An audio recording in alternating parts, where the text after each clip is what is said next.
अगले पार्ट में हम देखते हैं कि दरवाजे पर खड़े होकर शमशेर बड़ी लापरवाही से कहता है कि उसे उनकी बेटी पसंद आ गई है और वो उससे शादी करना चाहता है। वो सदका जैसी बात करके अपने इरादे को हल्के मजाक में पेश करता है, लेकिन उसकी बातों में घमंड साफ झलकता है। महक के अब्बू गुस्से में उसे मना कर देते हैं।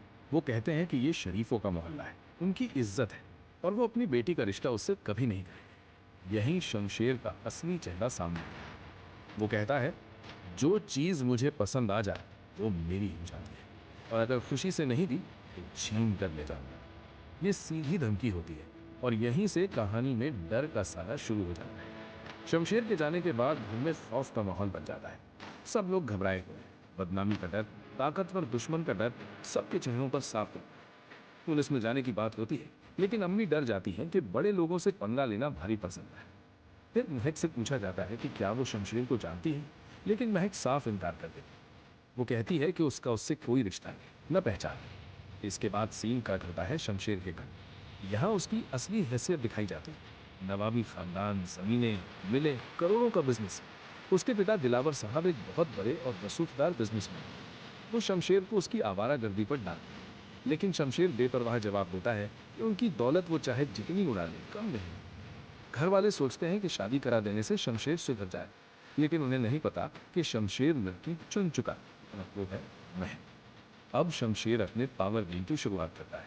वो महक के अब्बू की यूनिवर्सिटी में बड़ा डोनेशन देता और उनके लिए सिफारिश होती है, लेकिन प्रोफेसर साहब साफ मना कर देते हैं। वो कहते हैं कि उन्हें किसी एहसान या सिफारिश की जरूरत नहीं। इनका खुददार किरदार यहाँ और मजबूत होकर सामने आता है। उधर शमशेर का जुनून बढ़ता जाता है। वो महक का पीछा करने लगता है, मोहल्ले में आना, यूनिवर्सिटी जाना, फोन करना, हर जगह इसकी मौजूदगी महक कर देता है। यही एंट्री होती है एहसन की, जो महक का मन लेता है। वो महक को भरोसा देता है कि अगर शमशेर उसे परेशान करे तो वो उसके साथ खड़ा रहेगा। लेकिन तभी कहानी में बड़ा खुलासा होता है।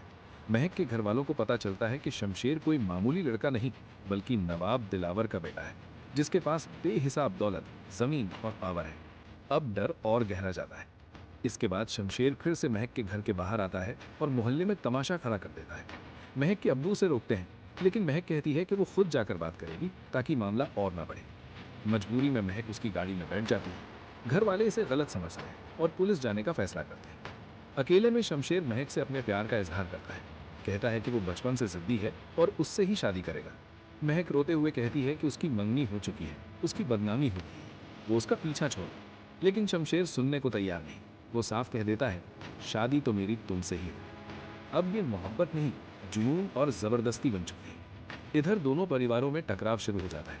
शमशेर का परिवार खानदान और नस्ल की बात करता है, लेकिन शमशेर अपनी जिद पर अड़ा रहता है। क्या महक शमशेर की जबरदस्त जिद का सामना कर पाएगी या डर के आगे झुक जाएगी? एहसन अपने वादे पर खड़ा रहेगा या शमशेर की ताकत के सामने घबरा जाएगा? अगला पार्ट देखने के लिए हमारे चैनल को सब्सक्राइब करें।